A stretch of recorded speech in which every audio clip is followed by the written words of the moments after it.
Bonjour à tous, bienvenue dans cette nouvelle vidéo. Vous l'avez vu la semaine dernière, pas de vidéo sur l'eau agri, c'était ma façon à moi de montrer mon soutien au mouvement agricole en ce moment qu'on connaît tous. J'ai pas fait de vidéo sur la colère des agriculteurs, tout simplement parce que je ne suis pas agriculteur comme vous le savez et il y avait des gens bien mieux placés que moi pour en parler. Étienne Agri-Youtubeur sur Quotidien, HLG, sur BFM TV, des Guillaume éleveurs de brebis et pas que les agri-youtubeurs bien évidemment, tous les agriculteurs de France étaient concernés, ont mis leur grain de sel, ont mis leur pierre à l'édifice, donc bref. Du coup aujourd'hui je viens d'arriver à la ferme de Crémanvillers, à la ferme de Théo, car hier Théo a eu le câble de son racleur à lisier dans l'allée des vaches laitières qui a coupé, qui a été sectionné. Et donc Théo avait prévu le coup à l'avance, il avait déjà précommandé de la corde pour remplacer ce câble. Et oui, vous avez bien entendu, de la corde, pour moi c'était assez impressionnant. On va aller voir avec lui pourquoi il a choisi ça, quel est l'intérêt d'avoir choisi de la corde, comment ça se monte. Et tout à l'heure en fin de vidéo on fera un peu le tour de la ferme, des nouveautés, notamment du robot de traite et du début de la fromagerie. Allez, bonne vidéo à tous.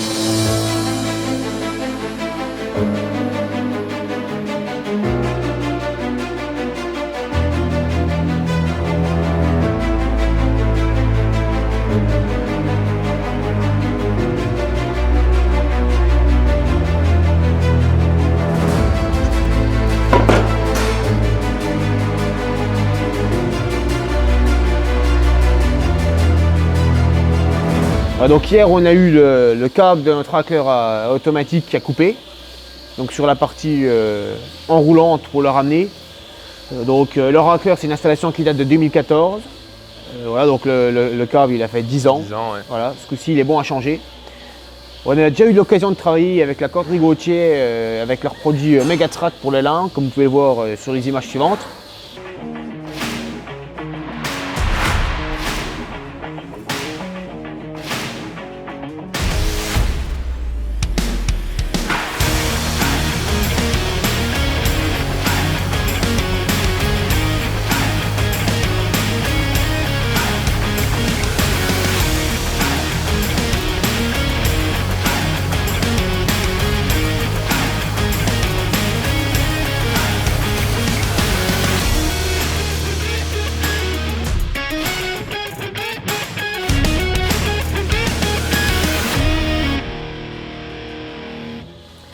Et ils nous ont proposé leur corde pour remplacer notre câble d'origine.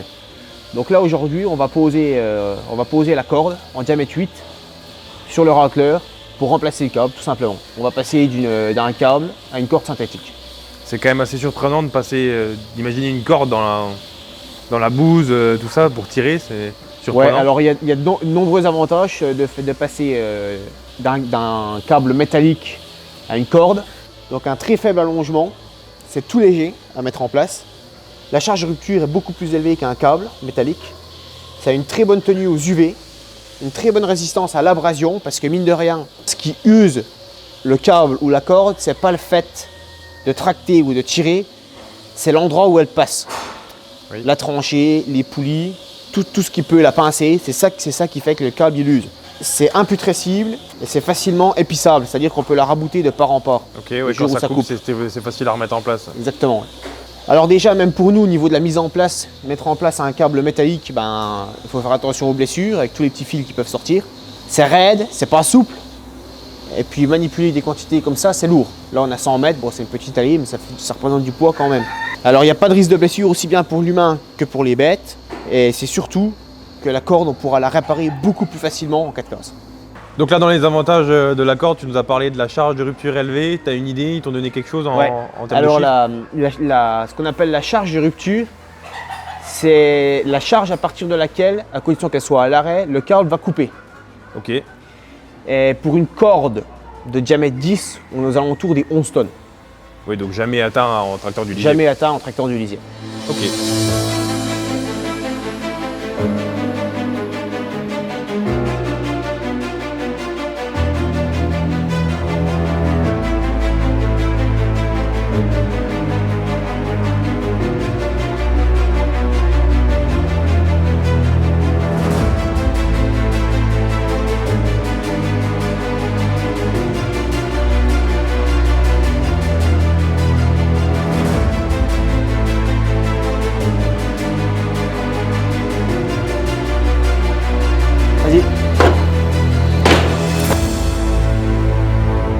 Voilà, donc l'opération est terminée. Comme vous pouvez le voir, il était temps de racler. Le racleur est tombé en panne dans la nuit, donc il était grand temps de le faire. Donc tout voulait équiper cette fois-ci la racleur à cordes. Et tant mieux, comme vous pouvez le voir, toute l'opération s'est déroulée sans disque, sans électricité, sans outils, juste avec des nœuds.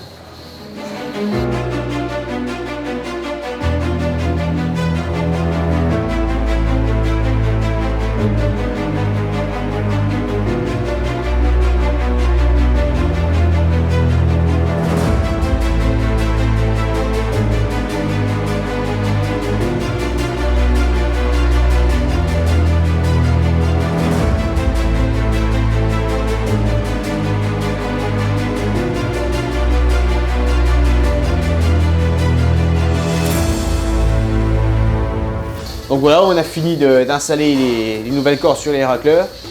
Donc je suis assez content de la mise en place, c'est super facile et beaucoup moins contraignant qu'un câble. Donc Loïc, tu voulais voir un peu l'avancée des travaux. Donc là on est devant le robot, ça fait un petit peu plus de 3 mois qu'il est en fonctionnement. Donc on avait opté pour un Lely A5. C'était surtout pour dégager du temps libre, particulièrement l'hiver, pour la saison de déneigement. Parce que les horaires de traite, c'est un peu les horaires du déneigement. Et puis pour nous assouplir un peu les conditions de travail, surtout tout le reste de l'année. Voilà. Et les vaches, ça va, elles se sont habituées assez facilement? Ouais, donc elles sont super habituées, ça a été super bien. Ok. On a été accompagné par Lely pour la mise en route, par le Lely Center de Nancy, ça s'est super bien passé. Et on a pris quasiment 10 litres de production. On a passé de 25 à quasiment 35 litres par vache, par jour. Voilà. Bon bah énorme. On n'a rien changé, le bâtiment est le même, la ration est la même, il y a juste le poste traite qui change, à proprement dit, et la distribution des aliments. Impressionnant. Avec le robot. Voilà.